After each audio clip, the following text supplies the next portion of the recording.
Nord, Côte-Nord, évidemment, je viens de la Côte-Nord. Mont Buffalo, en haut de la Moisie, Wapatec. J'ai travaillé là comme guide de pêche. Expédition, j'étais en 3 jours. Et une partie, bref, la montagne était compliquée. Puis je n'étais pas équipé comme je l'étais à la. J'étais entraîné, mais. Bref, j'avais perdu.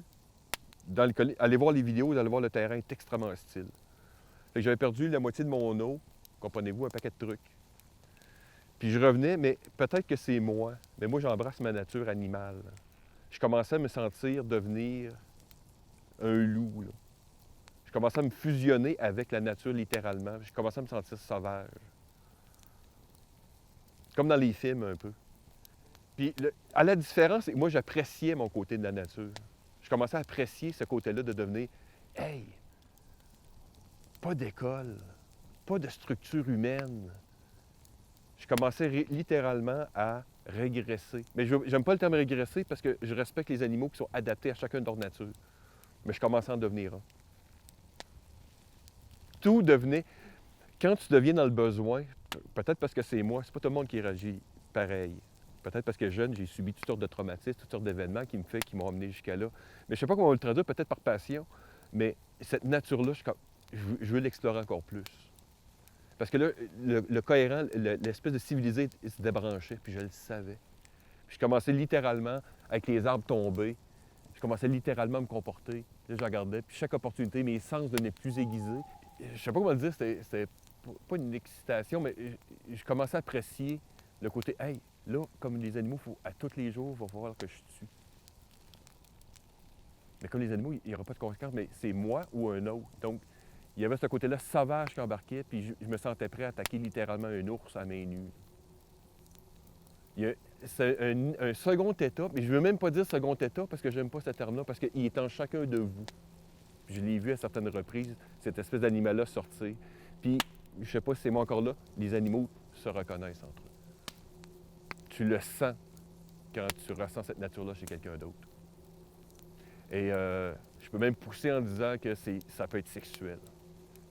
Ça se reconnaît. Pas juste ce côté-là primitif de manger et boire tous les jours, mais de sentir une nouvelle force en dedans de toi, puis une espèce de confiance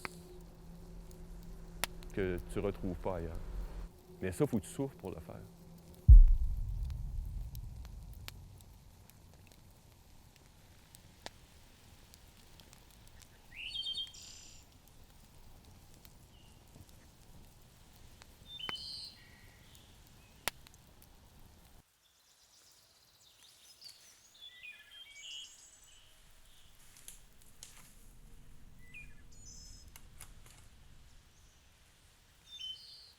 Si on sera en mode de chasse à l'arc, spécialement avec des arcs de survie, ici, on va faire comme les Autochtones faisaient, c'est-à-dire qu'on n'avait pas des arcs très puissants. Généralement, ça ne dépassait pas des 55 livres. Donc, tout est dans l'approche et moins sur les outils qu'on utilise. Donc, dans l'approche, c'est vraiment se fondre avec son environnement, les notions de bruit, d'odeur extrêmement importantes, positionnement par rapport au vent, puis ensuite, imiter. Comme tous les chasseurs primitifs, on devient qu'est-ce qu'on veut chasser. Donc, c'est aussi simple que ça. Et tout va être dans la patience, comprendre son environnement et ensuite devenir, exemple, si dans ce cas-ci, c'est un chevreuil, je deviens un chevreuil, je me comporte comme un chevreuil.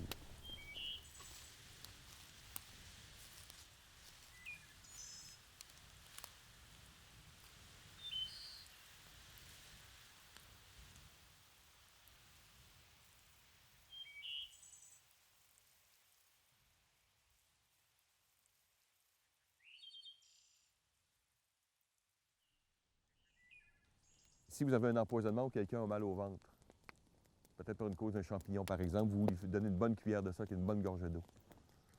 Assurez-vous que les toilettes sont proches en 20 minutes. C'est un neutralisant.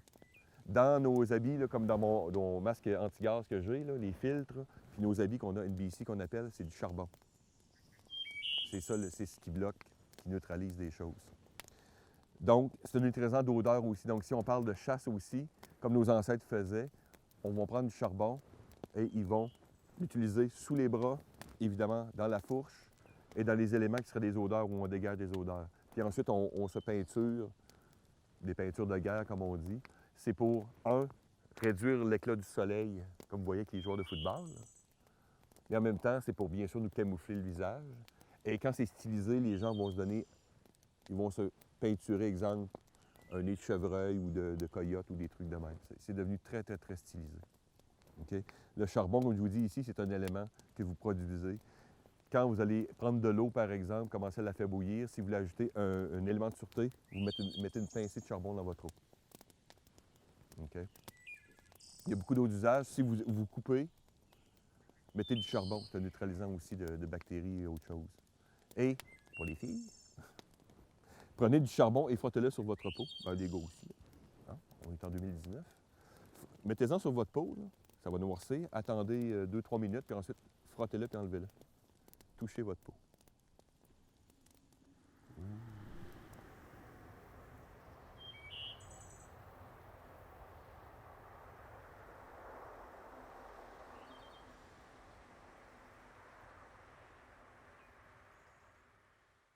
Moi, j'ai rien contre les végétariens. Peu importe quel régime tu es, bien content pour toi. Est-ce que tu es heureux? Ça va bien? Cool?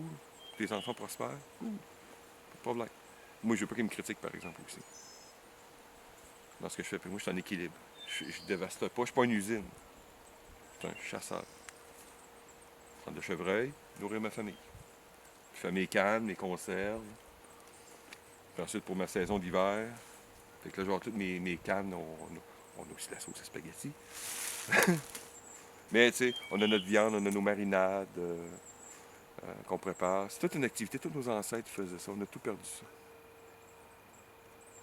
T'as ça quand tu vois, justement, un activiste qui vient te voir, tu comprends. Tu es tueur, puis... Non, je suis pas un tueur. T'es un inhumain avec les animaux. As-tu vu un documentaire comment un lion tue un zèbre? Ça, c'est inhumain. Il va y arracher le cou, puis il va le laisser mourir au bout d'une heure. Moi, je vais essayer de faire le plus propre possible, tu vois. Puis je comprends que si il manque des chevreuils ou des trucs, il s'est passé quelque chose dans mon écosystème, je n'irai pas en tuer 4 de plus. On va rester en équilibre. Comme nos ancêtres, il ne fallait pas qu'ils tuent trop, parce qu'il fallait qu'ils gardent le cheptel des animaux. On est ici parce que tous ces gens-là, c'était des bons chasseurs. Je déteste ça, voir quand la madame ou le monsieur a tué un lion en Afrique. Je suis pas capable de voir ça. Ça, c'est de la chasse sportive, c'est pas pratique. Il n'y a pas ce mérite, c'est un trophée. Moi, c'est pas ça que je veux. Il y a un équilibre avec la nature, le respect que tu as. Parce que le vivant se nourrit du vivant.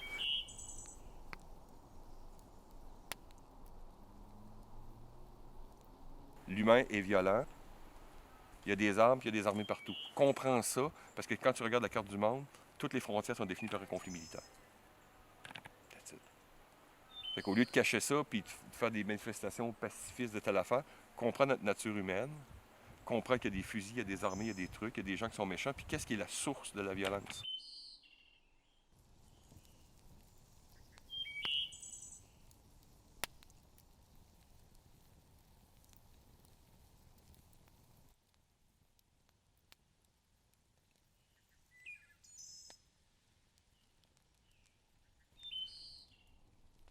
Un masque est un outil et dans le domaine du survivalisme, a ses priorités. Comme moi, ici au Québec, spécialement dans nos régions, j'ai très peu de menaces qui seraient utiles pour un masque. Sauf un masque filtrant, pour exemple, des particules. On a peu d'incidents associés à des incidents, exemple, d'usines chimiques, par exemple, qui ont explosé. Donc, les choses récentes en France. Donc, dans mon cas, j'ai un masque. Là, je suis tombé sur un masque très performant, mais j'ai eu un très bon prix pour. Mais généralement, je n'aurais pas un masque aussi performant. J'en garderais un juste au cas où. Mais ce serait très bas dans mes priorités. Ici, ce serait les inondations, l'hypothermie et ces trucs suivants. Mais il y a plusieurs usages. Pourquoi? C'est un peu comme on pourrait dire, j'expliquais dans d'autres vidéos, comme un instincteur. C'est juste au cas où. Donc, avoir un masque relativement performant dans son équipement de survivaliste, c'est une bonne chose en soi. Et selon votre localisation géographique et les menaces associées à votre région, ça peut plus ou moins monter dans votre ordre de priorité.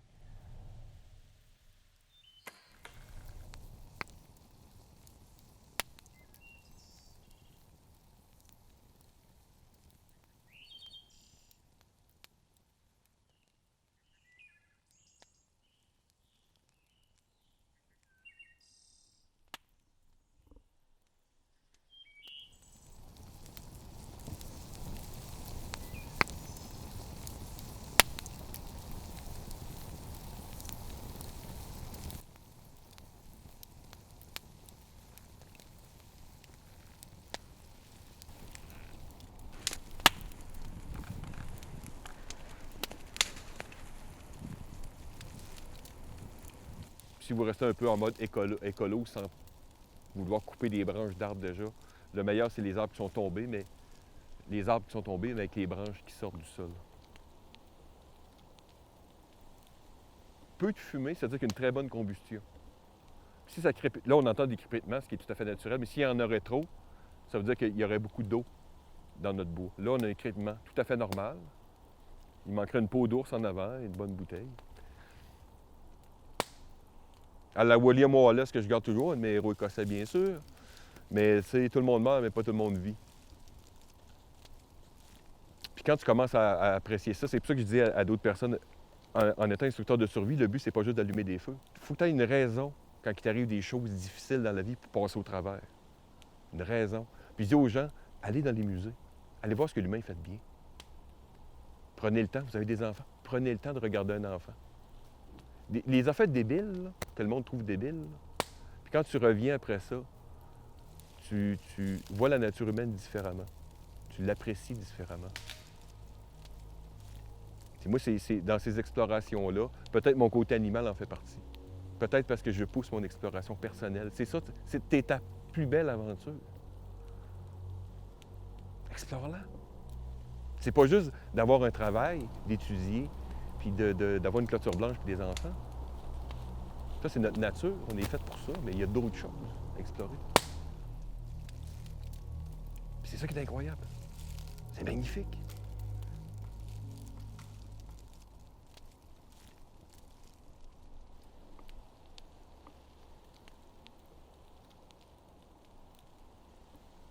Act like native, donc redevenez un peu plus humble et comprenez ces gens-là qui ont survécu dans certains cas, où ils ont vécu, où ils ont développé des cultures très avancées pendant des milliers, voire des millions peut-être d'années, OK, à travers les tribus, en agissant, en comprenant leur environnement. Act like native, fait comme les Autochtones. Et la phrase que je dis beaucoup à l'école de survie associée à ça, c'est enlevez votre arrogance, puis devenez un peu plus humble et comprenez pourquoi, s'ils portent une pièce de telle place, il y a une raison pour ça. Un gros événement. Oui. Oh, on peut présenter l'événement. L'événement s'appelle Captain Morgan. Sérieux, c'est important ce qu'on fait là. En passant la bouteille, il y a une signification. Oui, oui. C'est pas seulement que du rhum pour nous, c'est une personne qui n'est pas présente ici aujourd'hui, qu'on aurait aimé voir. Un très bon administrateur d'ailleurs, gorgé à Patrick. Ouais, tout à fait. Cheers. Oui. C'est un geste important en passant, puis est-ce que pour Pat, il faut que tu vives quelque chose avec quelqu'un pour développer, selon moi, une amitié plus authentique. Tu crées des mémoires, des trucs de même.